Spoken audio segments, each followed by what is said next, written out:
So we're going to pick up where we left off last time in this social media graphic. And although it's starting to take shape, I run a design studio, and obviously consistency and keeping our graphics on brand is very important to us, and it should be for you as well. Keeping everything on brand gives you a better degree of consistency. It helps to communicate more easily with your target audience. And over time, people will instantly recognize graphics, design choices, and styles that tie in to your company, and hopefully they'll love you for it. So we've got a few things that we're going to tweak on this. We're also going to try a different color combination just to show you how we can easily change colors in Canva if required. But first of all, we're going to have a look at these fonts. I love Montserrat Classic, it's one of my favorites. However, it's not our company brand. It's okay in certain circumstances where we can't upload our own fonts. But the good news with Canva is we can indeed upload our own fonts, and it's especially easy to work with if we have a paid account.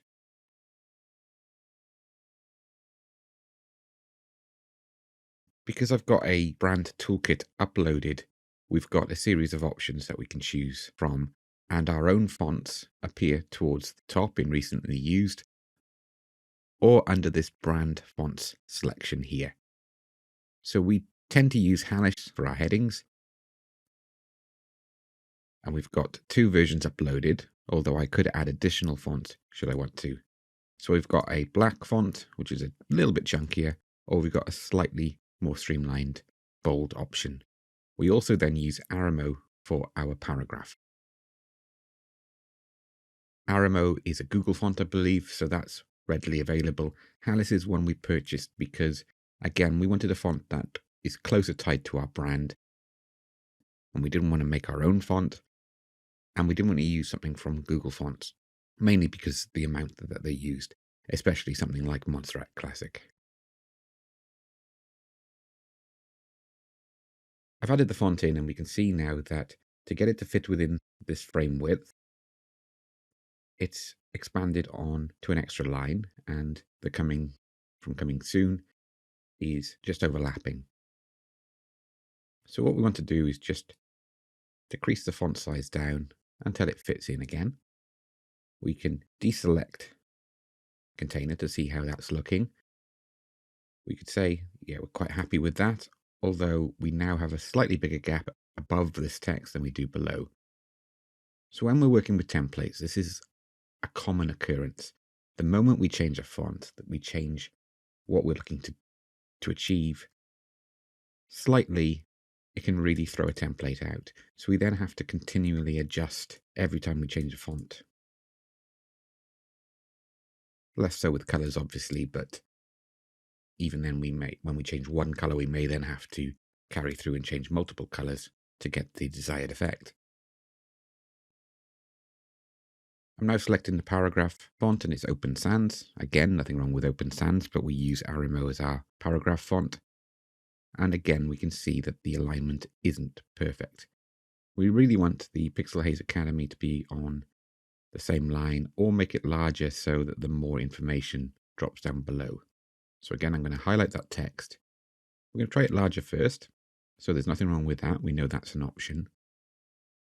And we'll see how much smaller we need to make it.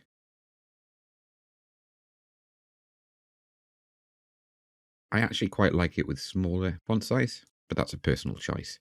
Both options pass our design quality check. I can now highlight the text for the link, and I might go with our primary selection. These are our brand colors. Even though we use additional colors, we always go back to these as our brand choices. And I'm going to go with the lighter blue. So it highlights it to a degree, but not too much that it's jarring with the rest of the design.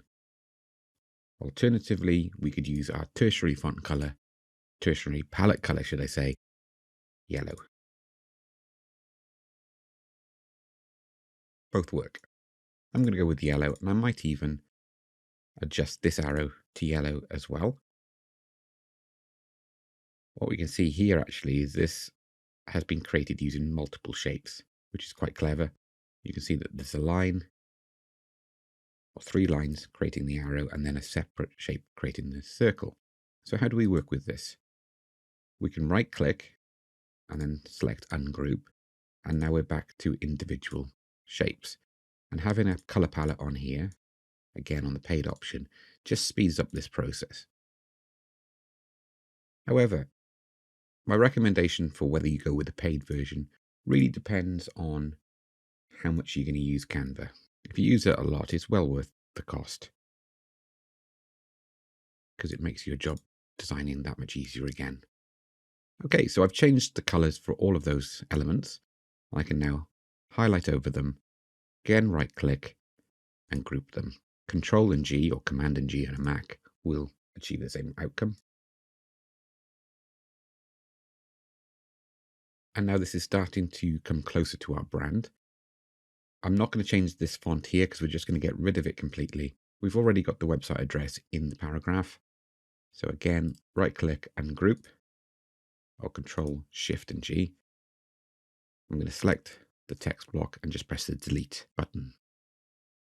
Again, I believe it's backspace on a Mac. Now we're going to go into our image library. So these are graphics that we've illustrated and designed ourselves and have uploaded. So you can see here now I could use this graphic instead of the photo.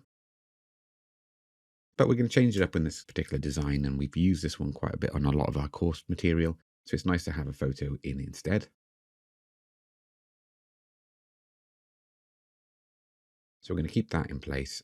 And now we're going to use one of these graphics here.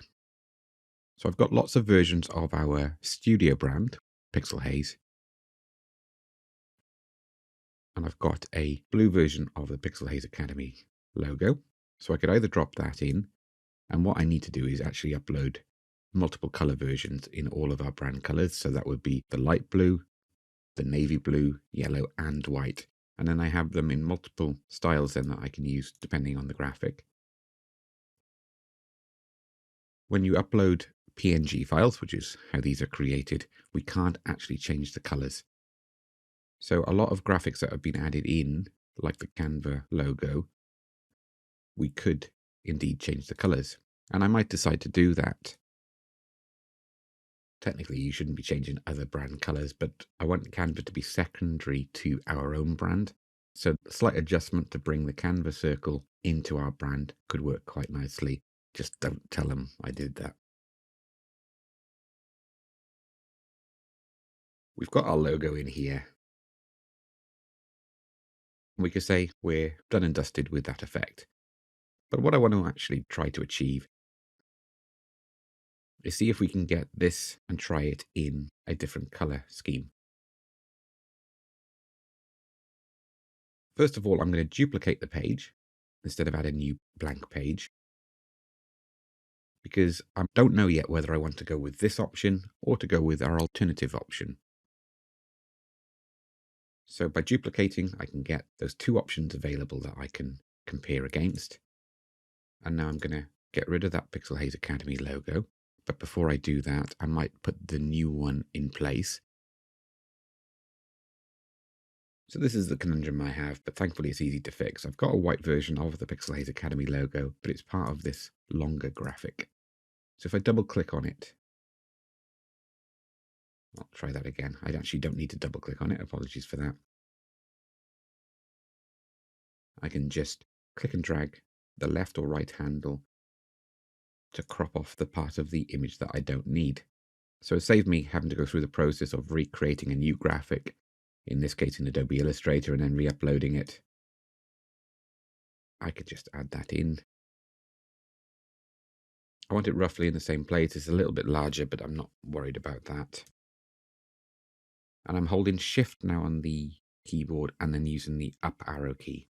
That will move it up so I can get rid of the blue one below it. And I just made sure I counted the number of times I used the up arrow with Shift pressed down. So again, I can go 1, 2, 3, 4, 5 to get it back into the place that it was before. It's a tiny bit wider, but not in any way that's problematic. So now we have that in the white. We could take this background shape and again switch it to one of our brand colors. And it's given us a very different look. It's also given us a little bit of a headache in terms of we need to make sure that that text really pops. So I could try an alternative route where we go with darker text on a light background. And again, I can either select it all with this paragraph and change it all to a darker color. And I could always change that yellow back.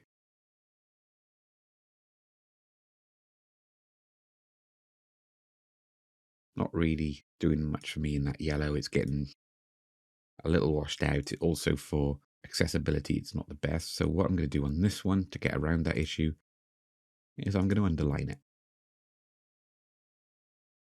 We're going to keep the white version of the logo. And what I'm going to do with this again, because the yellow is getting a little bit washed out on this background, so I'm going to switch it to white.